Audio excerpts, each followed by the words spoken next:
I'm gonna take everything from you. I'm gonna take everything from you. Let's be clear, reading the testimony of survivors of October 7th from Kibbutz Be'eri, like Yasmin Porat, was extremely harrowing. What she alleges is not only that her husband was killed in the initial takeover, but also she then says that the Israeli military tanks fired on the room where the hostages were, killing 12 Israeli civilian captives. We have also seen fantastic work in the Haaretz newspaper by Amos Harel, where he speaks at length about Brigadier General Rosenfeld, who was in charge of the Haaretz crossing. Now, when this military base was taken over, what he says, Amos Harel in Haaretz, the well-known Israeli newspaper, he says that Rosenfeld, when he realized that the base was overtaken, called in an airstrike. This is in Haaretz, these are not my words, these are the words of Amos Harel. What we then saw is, since October the 7th, 22 Israeli civilian detainees killed in Gaza by Israeli airstrikes. Some of them are holding their own civilians hostage, but what about our civilians that are Yeah. Gaza? Yeah. So it's the same thing. If Israel would tell them, we're going to destroy you, and there are no conditions, there's nothing you can say that's going to stop us. And what do they need the hostages for? But Amalek also just killed. That's why we just have to kill them. So they're gonna kill our hostages either way. So where does that leave us? So they are, if they say, you can't bomb us, you're going to kill the hostages. So we're helpless. We can't do that.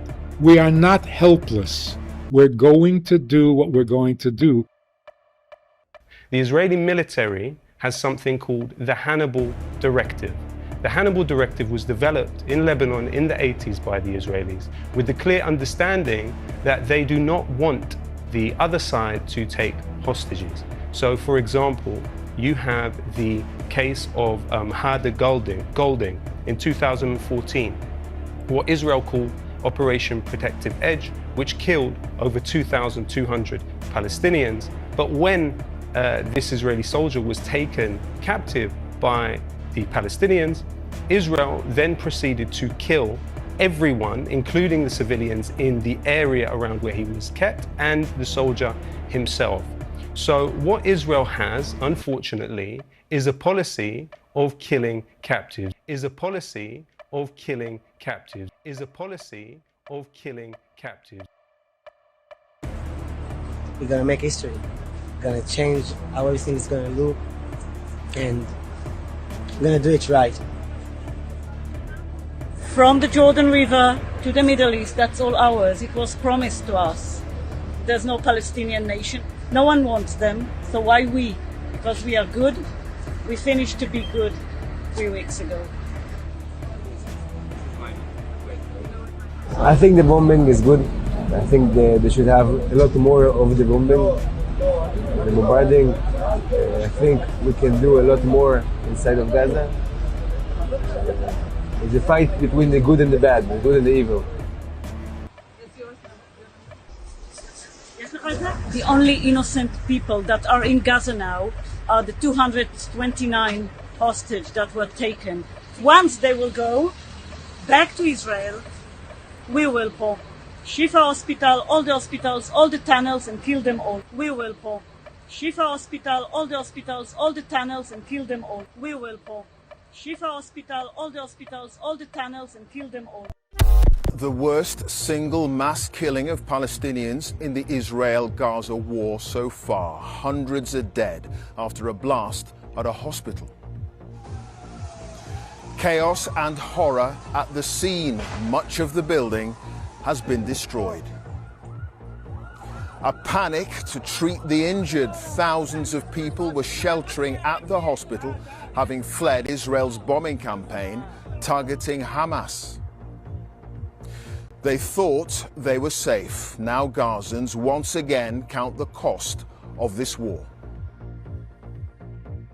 Israel denies it was responsible, blaming Palestinian Islamic Jihad. Jordan, Egypt, the United Arab Emirates, and Saudi Arabia condemn what they say was an Israeli attack.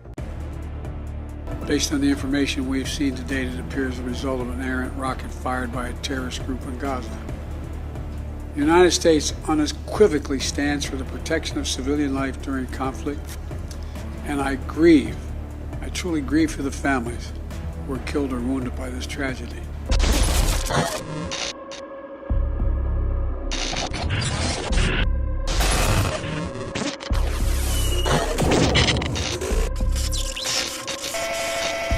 We will pour Shifa Hospital, all the hospitals, all the tunnels, and kill them all. We will pour Shifa Hospital, all the hospitals, all the tunnels, and kill them all. We will pour Shifa Hospital, all the hospitals, all the tunnels, and kill them all. In terms of the warnings that you got, could you tell us what form of warnings? Were they written warnings, telephone calls, and how many of them were there ahead of this? We have, since the decision being made about evacuation of North Gaza to the south of Gaza, we have received 3 warnings. So beginning, I think, Saturday, Sunday, and Monday. So these 3 were mainly by telephone. We would phone the administration, telling them as much as they did with all, because they have the phone numbers of all the directors of the hospital, so they can they either send message or whatever means they have to notify. So these are the 3 warnings that they were. So you received 3 warnings after the first strike to your church, saying that the hospital would be bombed. What did it say? Warning that the hospital will be bombed. Let's be clear. The warnings, they were to evacuate the hospital. To evacuate the hospital? Yes, that was the warning. But the warning was that otherwise, sorry to be clarified, that was implicit in that was the idea that the hospital would be bombed because you had to evacuate it. They said you say you would evacuate the hospital. The connection you make, what happened on the facts on the ground? 3 days before the actual bombing, the hospital was hit in the 2 floors that I mentioned, and then we continued to receive the notices to evacuate, and then the hospital was struck last night. So these are the facts on the ground that actually happened. Given that the facts, as you have set them out to us here in this room, the Israeli denies that they are involved in the bombing and that it was an Israeli missile. We must accept that they are worthless, they are baseless, those Israeli denials, given they sent you 3 warnings to evacuate the hospital. Do you agree with that analysis?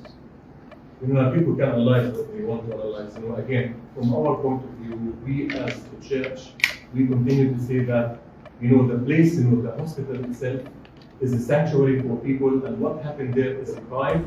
We are not, again, a military people to decide, or we are not journalists to analyze. We are not politicians to decide. What we are saying here is that, what has happened in the hospital is a crime, is a massacre. We will pour Shifa Hospital, all the hospitals, all the tunnels, and kill them all. We will pour Shifa Hospital, all the hospitals, all the tunnels, and kill them all. We will pour Shifa Hospital, all the hospitals, all the tunnels, and kill them all. We will pour Shifa Hospital, all the hospitals, all the tunnels, and kill them all. It's about time. The world knows that. There's no argue about that. We are the center of the world now. We are the center of the world now. We are the center of the world now.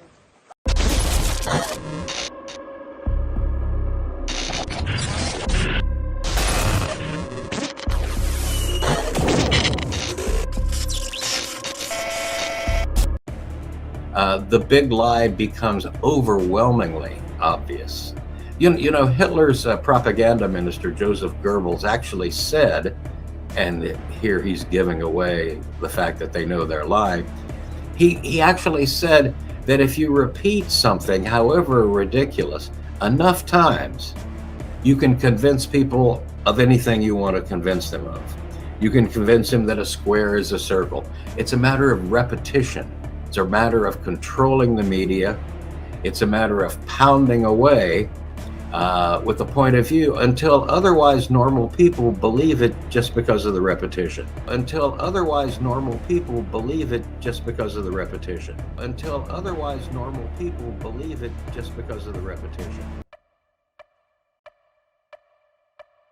I never really thought that I would see and have confirmed pictures of terrorists beheading children. I never thought I'd ever, anyway. And you know what is similar? Is when you spread the lies of 40 decapitated babies, although it was refuted. So what happens when people hear that, you know, killing babies is horrible. But when you say decapitated 40 babies, you are planting a certain image Well, who has with a said certain that? trigger in people's mind. Who has said that? Who has said 40? Who has said that? Who You has have said said that? 40 decapitated. Who has said you that? You have repeated. No, I haven't. What? I've never said that. You haven't said on your show 40 decapitated No. babies? Never. No. Decapitated babies? Never. No. Decapitated babies? Never. We can't ignore this extraordinarily sad, horrible story that's come out of Israel. What do you make of this? It's barbaric. I mean, it's one of the... I can't think of anything that has upset me more other than 9/11. And I don't really want to talk about it too much because I get upset. So if you want me to be crying during your show, go ahead. No, I tell you, I myself, I choked up earlier reading this new revelation about 40 babies being killed. Oh my God. And some of them Don't. being beheaded. Reading this new revelation about 40 babies being killed. Oh my God. And some of them Don't. being beheaded. About 40 babies being killed. Oh my God. And some of them Don't. being beheaded. About 40 babies being killed. Oh my God. And some of them being beheaded. Here's how unverified information can change the landscape of a war and pave the way for horrific outcomes. You've likely seen the headlines about 40 babies being beheaded by Hamas fighters in the Kfar Aza village in southern Israel. It's hard to miss. It's everywhere. It's been carried by a number of reputable news outlets, repeated on live TV by powerful political figures, and featured on the front cover of British newspapers. The only problem is there's so far no proof to the story, but it hasn't stopped a spiraling and dizzying loop of hysteria from dominating the news cycle over the last few days. So how did it spread? So how did it spread? So how did it spread? We will pour Shifa Hospital, all the hospitals, all the tunnels, and kill them all. We will pour Shifa Hospital, all the hospitals, all the tunnels, and kill them all. We will pour Shifa Hospital, all the hospitals, all the tunnels, and kill them all.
fact on the ground is Judaism is subservience to God.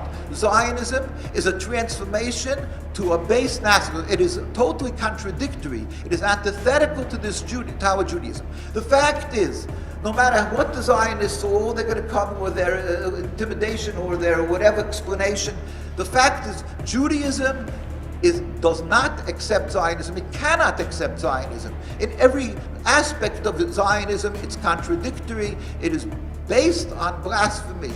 Secondly, in its actions, it's totally, it's criminal. You're not allowed to kill or steal. In its essence, we're not allowed to have a state. But on top of that, being that they came to Palestine, they created the state by driving the Palestinians from the land. Yes, they started at the beginning buying land because the Arabs and Muslims knew that the Jews they just want to buy a piece of land. They didn't believe in the furthest thought that it could be that they want to aspire to create their own land. But so they then realize what they're doing, that they want to make their own state, that they want to make their own state, that they want to make their own state.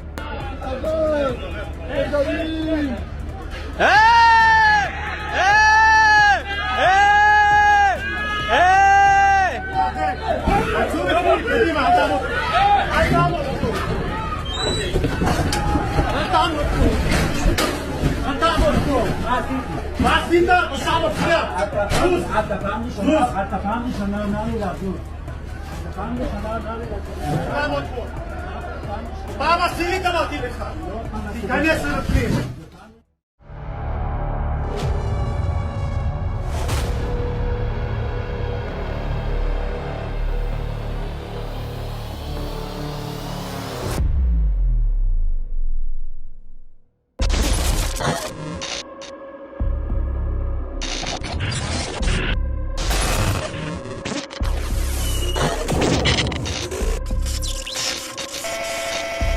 So the way to talk about the Jewish community in general, there are not very many Jews on the planet. Due to conspiracy theories, people tend to think there are tens of millions of Jews on the planet. The grand total number of Jews on planet Earth is about 15 million. About 7 million who live in the state of Israel. There are about 6 million who live in the United States. Today, it is prohibited, and you can Google this, to do a DNA test in Israel. Totally forbidden. Wrong. It's illegal. It's a crime. You'll be jailed if you do a DNA test in Israel. Why? Because they know the truth will come out. You come from Poland, you come from Ukraine, you came from Europe, you came from everywhere else. And they were the original Middle Eastern Jews who lived together with the Muslims and the Christians for centuries. For centuries. So what happened to a lot of the Jews? So what happened to a lot of the Jews? So what happened to a lot of the Jews? You know what you are? You're an ancient Israelite. Ancient Israelite, that's who we are. That's who we are. So if you give me time, if you give me time, how old are you saying? I know. We don't have so many years. I know. Look at this. This is pages and pages of notes. And I promise we'll give more teaching. But here is my challenge to you. All right. I'm hearing some of your traditions. It's like the days of the Bible. Yes. Do you want to remain ancient Israelites or you want to be Jews? Do you want to remain ancient Israelites or you want to be Jews? Do you want to remain ancient Israelites or you want to be Jews? What was that? Our future. I'm gonna take everything from you. I'm gonna take everything from you. I'm gonna take everything from you. You say, well, where did the name Ashkenazi came from? So, a little over 1,000 years ago, as Jewish people scattered around the world had now emigrated in Europe and now were living in the Rhineland in Germany, they looked at the name Gomer in Genesis 10, and they connected Gomer with Germany, so they took on the identity of the name Ashkenaz.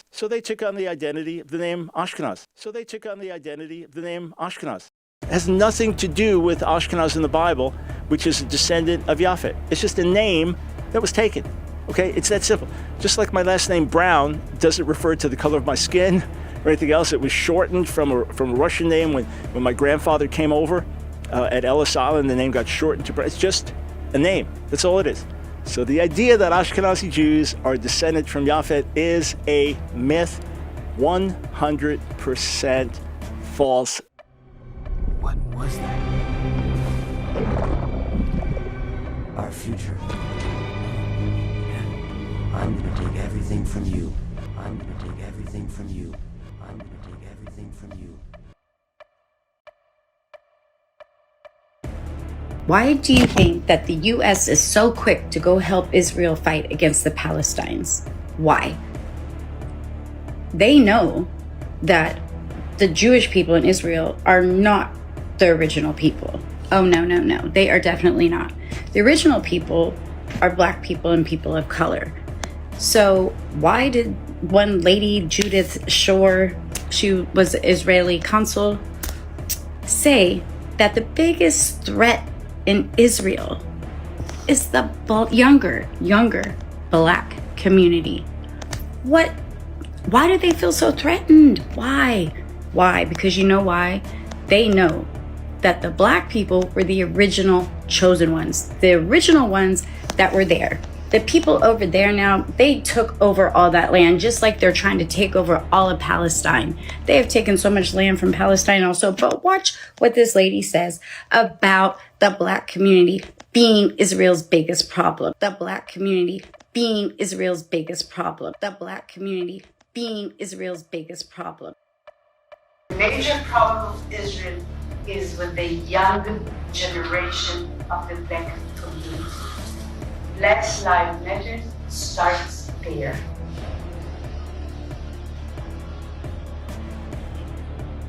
I had last week a sit-down dinner in my house with 40 people, which are considered the leadership of the Black community.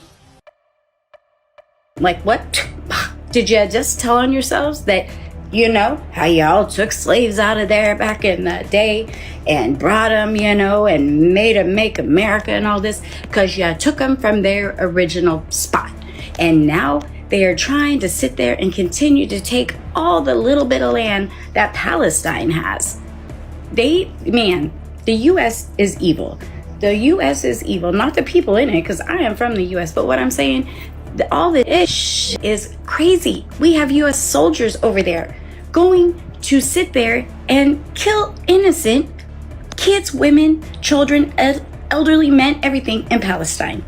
But how did Black people, all of a sudden, young Black people and the community of Black people, all of a sudden become the problem to Israel? Please explain this to me. Is it because your guilt's starting to get to you? Is it because your guilt's starting to get to you? Is it because your guilt's starting to get to you?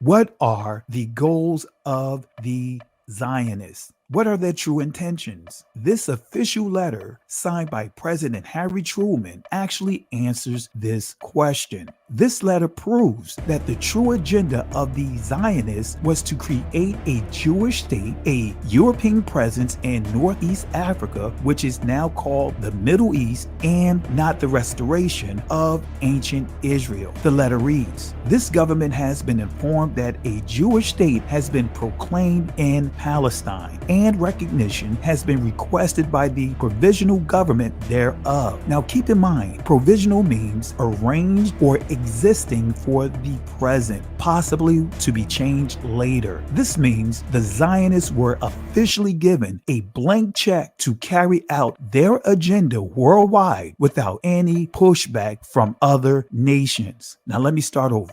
This government has been informed that a Jewish state has been proclaimed in Palestine, and recognition has been requested by the provisional government thereof. The United States recognizes the provisional government as the de facto authority of the state of Israel. Now, why did the late President Truman strike through Jewish state and wrote above it, State of Israel? Had he not done that, the current land of Israel would actually be called Jewish state. If you can fully grasp Zionism's true intentions, you'd also understand the agenda behind the words Jew and Jewish. You'd fully understand why they make clear distinctions between ancient Israelites versus Jew or Jewish. You know what you are?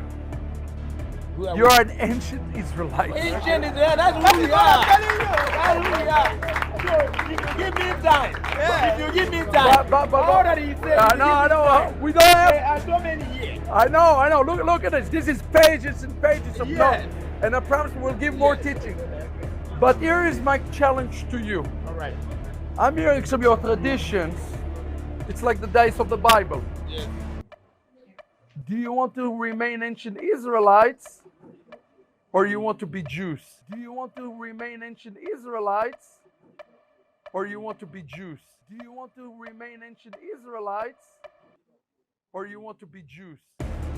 Weeks ago, the Israeli government denied bombing the hospitals in Gaza, and now they are purposely bombing refugee camps. This is the same people whose ancestors were led to the death trains during the Holocaust with the supposed goal of keeping them out of harm's way, but actually led them to the concentration camps. Now, the same people instructed the Palestinians to flee south for safety only to bomb that area. Should we be surprised at their actions? Did you know that the land of Israel was not the initial place the Zionists targeted? In fact, at the 6th Zionist Congress at Basel on August 26, 1903, Herzl proposed the British-Uganda program, initially targeting Uganda, followed by Canada and Australia. They also targeted Iraq, Libya, and Angola. Believe it or not, they even targeted Texas. What are their long-term goals? Should the Negroes living in the United States have any concerns? Absolutely. I believe the situation in Palestine can quite possibly be a dress rehearsal for things to come. Remember, during Red Summer or Blood Summer of 1919, the United States declared war on the Negroes, which over 36 of our communities were bombed using military forces and other military artillery, and other military artillery, and other military artillery. And for all y'all Black Lives Matter who ain't saying nothing, well, let me figure out exactly what happened before I say anything. Well, you. Figure out what? It ain't never been cool to kidnap kids and put them in cages. It ain't never been cool to kill women and elderly. Never been. No matter where you from, what you represent, what tribe you for, don't matter. There ain't never been no cool. There ain't never been none that nobody supported. And then you go and hide and put the kids in front of you as a barricade. That's some cowardice. All you politicians who always have something to say on the contrary, I see you. Oh, you. All you Black Lives Matter people who always have something to say and always supported everything else, and you quiet now, oh, you too. Only place in the world where I can go and study Torah and eat kosher food. Only place in the world. Only place in the world. Only place in the world.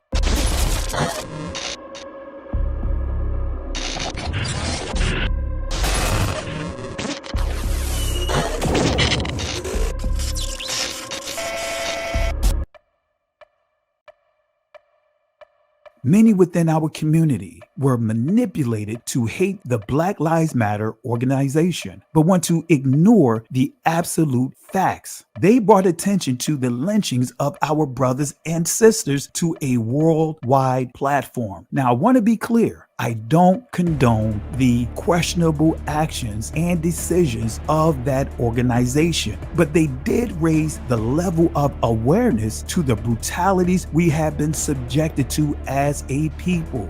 You heard with your own ears from the Israeli Council General based in Atlanta that the Black Lives Matter is only part of the problem to a much bigger issue, the young black man. Sounds familiar? This is the same playbook by the Egyptians. This is the same playbook by the Edomite King Herod. This is the same playbook by Planned Parenthood. Why did I use the Spider-Man theme and the supervillain Mr. Spots? I believe this supervillain is parallel to the agenda of Zionism. Early in the movie, Mr. Spots wasn't taken serious by Miles and was referred to as the villain of the week. Each spot or hole on his body is a portal to different timelines. Likewise, each spot or hole is parallel to the agenda and every lie connected to Zionism. Throughout the movie, we see this supervillain cultivate his powers as he revealed his agenda to Miles. Quote, "The